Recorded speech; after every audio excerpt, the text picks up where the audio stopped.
再来看花莲的七星潭有真侪流浪狗啊！花莲县政府伫游客较侪所在，正会发出高频测音，会当赶走狗仔的设备。也毋过最近发现讲，这个设备互人破坏，有民众就怀疑讲是一寡真毋甘将流浪狗仔的人破坏的，茫茫讲警方会当赶紧抓到凶手。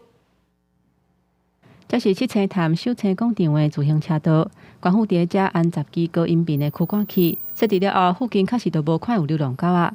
不过最近各是牌仔甲驱赶器煞互破坏。所有的驱赶具都移除了一个原来设置的位置，那其中有2只是被严重踏坏的一个状况。那在告示牌的部分呢，10面里面有2面是被整只的折断。那也提醒民众，这部分是破坏公物的行为。七星潭流浪狗的问题一直存在，最近有民众讲，狗仔会共虐、共攻击，即马驱赶器互破坏。附近的民众看法是真无共款，阁有人怀疑是爱狗的人士破坏的。就是县政府你把它抓走嘛，流浪狗之家嘛，你干嘛弄成这样？我们不可能去做一些破坏的动作。我们认为啦，就是这些人呢，他们在抹黑嘛，他们会抹黑狗，也会抹黑我们。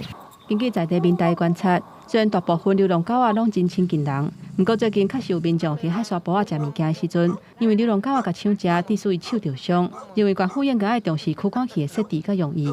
那他只是把我们这一区的狗赶去另外一区，那造成另外一区的狗的数量更多。那所以说，这个东西可能也是治标不治本。